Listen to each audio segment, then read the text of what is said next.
What is up, my fellow gamers? In today's video, we are going over the crafting system and dungeons in Raven 2. Like and sub for more amazing gaming content. We had some of our lovely viewers go ahead and request this video, so we're going to go ahead and jump into this. Hopefully we can address your concerns. So let's actually, the first thing I want to mention, because this I think is really important when it comes to crafting, is your backpack. You can only hold up to 100 items. You can go ahead and spend diamonds to increase it by 5 slots, which I don't think it's worth the 50 diamonds. But what you can do, and this is what I've been doing, is when you go to one of these dungeons or you farm and you got a bunch of materials for crafting, you know, you can get really full very fast. But if you go to any town in any of the different areas you're in, so it doesn't matter if you're in like the first starting area or one of the other different starting areas, just come over to the town, go to the storage keeper, and you can just dump everything in there and you can still craft even if you don't have the items directly on you. That's a pro tip that you definitely need to do. So you can see right here in my storage, I got all of my crafting materials over here. Because if I was holding all this, I'd be like overly full and I wouldn't have any space. So I typically just do auto select store, and then it's usually under the miscellaneous stuff right here. You'll find like the crafting stuff, and I'll just dump all of my crafting stuff over here. Now this does also have a limit as well. You can see right now we got 46 out of 70. But all of these items typically stack. So you can see I got like 205 of this item. This is the best thing to do. So you can see it's all in my storage. So if we just like walk away, right, and then we go into the crafting area, we can go ahead and we still have the ability to craft all this stuff without having the actual items on us. So that's a definite like must do. All right, the next thing is we are in the crafting area. And we have a bunch of different things we can go over. We got our weapons, armor, accessories, all the different things. Now, at the beginning of this game, because the game just came out, you really don't have to worry about some of these like special things because you're just not going to have the materials, a lot of this stuff. What you should be more concerned about with is your weapon and your armor, and very important, your accessories. So we head on over to the accessories. One of the biggest drawbacks for the accessories is going to be the gems. You just need a ton of gems for all of these different accessories. Like every single accessory just needs like regular gems, superior gems, and you can find all this like specific materials that you need by just going into the map area and kind of like looking. Like if you want to go ahead and you want to grind in the regular area, you can. Otherwise, the other area would be the dungeons. So if we head on over to the dungeons, for our special dungeons, we've got the gold and the XP one. The gold one is really good if you need gold. I'll show you what the dungeons look like and kind of how to navigate them a little bit later on. I'm just kind of getting a little sidetracked because the dungeons and the crafting kind of go hands in hand. So I feel like I gotta overlap when talking about that. But the common area right here is where you can kind of get your gear. Like this is the best area to kind of get gear. You have your ancient temple and you also have your deep swamp. Now, both of these will drop loot. They both have different like common loot. So like the common loot you can see is just gear, right? But the major loot is going to be like skill books for this area. So if we take a look at all these different ones, this dungeon is specifically good for if you need like the skill books to drop, or you're looking for this essence or this armor mana stone, right? Like that's like the best area. And then if we go to loot, this will show you the different types of enemies, and certain enemies will drop different kinds of loot. If we go through there, you can kind of see this one, you know, you see how it just changed from when we went to this character. They drop different types of gear. So you kind of have to go through and find out, you know, what do you really need. And then for the deep swamp, it's kind of the same, except it has regular common loot, so you can get gear from this dungeon as well. But the major difference is instead of getting the skill books, this is going to drop the Stellas, the little emblem thingies that you need to go ahead and put in your Stella thing. So this is kind of like a good area to get those, and you can get like the higher rarity ones. You can also get the invitation from the Lost Kingdom, the essence of purification. So there's other things in here that you can get as well. But these are like, you can get gear from both of these. I would consider them both kind of like gear dungeons. It's just the major loot that is what's the big difference between them. And then at level 55, again, it has like the major loot difference, which would be the heaven stones, but you can also get gear as well from that. Like I was mentioning, from out here in the regular world, what we can do is we can click on these different areas, and it's going to show you the recommended level, and it's going to show you what the items will drop. So in this area, it says recommended levels 49, and we can see what gear is going to drop. This isn't actually going to drop any of those gemstones, so we might not want to farm there if we're looking for gemstones, So you have to kind of go through and you have to look around for specifically what you're looking for. And the other thing is, like, you can do that through the crafting system. So let's go back to the crafting area. Let's say we want to go ahead and we want to craft these earrings. You can see we need gems. Let's click on the little thingy where it says the gems. We could go ahead and we could buy these from the shop, but or we can try and farm them. If we go ahead and we long press on it, it's going to show at the bottom the source. So we have defeated monsters, chests, usages for craft. So we could go ahead and click defeated monsters, and this will show us all of the defeated monsters that we can go ahead and get these from. And then it also shows the different types of chests as well. So some of these monsters you may not have discovered yet because maybe you're not in that area.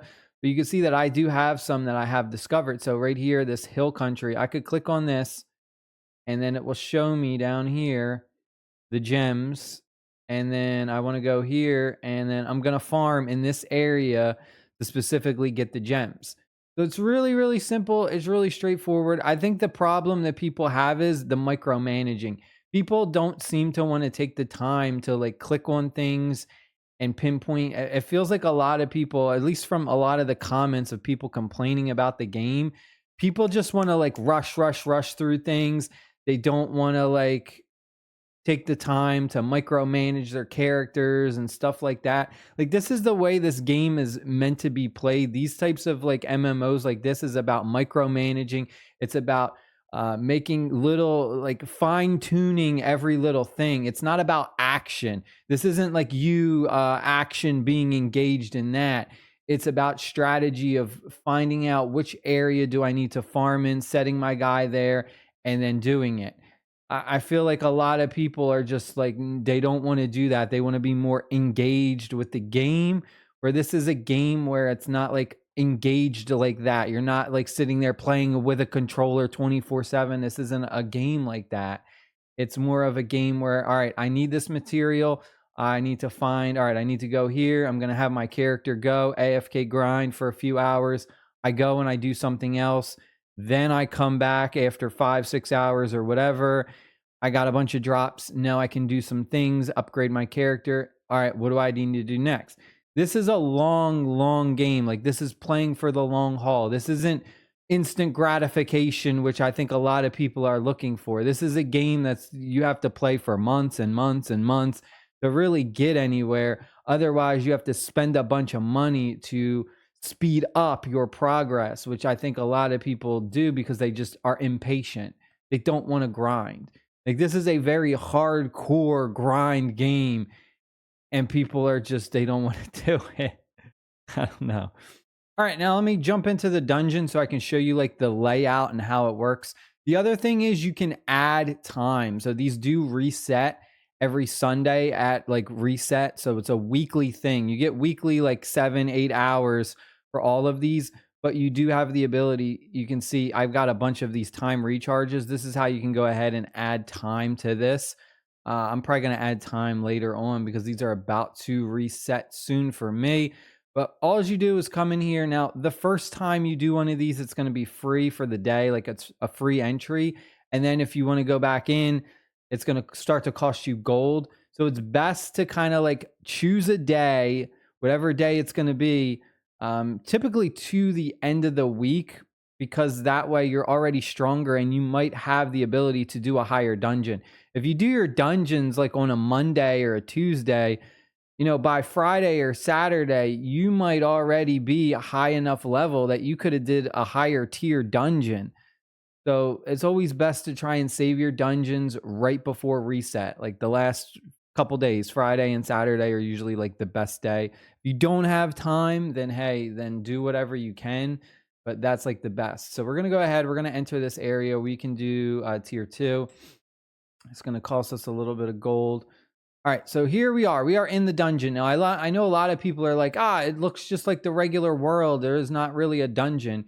And that's kind of how it is. It's not, it like teleports you into like this dungeon world. It doesn't look like a dungeon or anything like that, but it is a dungeon. If you click on the actual map, this is the area. Like this is considered the dungeon area, and it's branched off in different sections.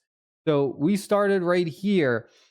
And you can see that there's different areas depending on the level. So we've got a level 45, level 49, level 47. And you just kind of want to, choose whichever one's appropriate. Also, if you click on them, it'll show you different loot rewards as well. So from there to there, it might show different things. So kind of go ahead and click through. And again, it's the same concept. Click on them and then choose whichever monster you want to go ahead and take down.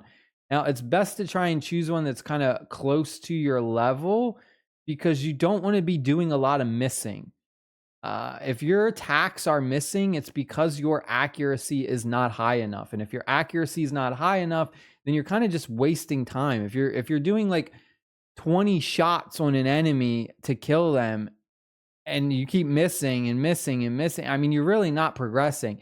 At that point, it's better to drop down to a lower level and at least make sure you're hitting an enemy, right? Like, would you rather take 20 shots to kill one enemy or kill 5 enemies in 20 shots? Like it's little things like that I think people just don't understand. And that's why so many people are frustrated with the game and they're just not progressing fast, or they're struggling and they feel like they're not getting anywhere. And because people just want to rush. And this game is very, very slow unless you like really speed up your progress with money. So we're going to go ahead. We're going to head on over here. I'll teleport to this general area. And then I'm just going to start AFK farming. I'm going to put my potions on and stuff. Potions and stuff help a lot too. But let's see. We're not doing too bad, I think, with the misses. Yeah, I don't really see any like misses popping up. So this is appropriate for my level because I am 45.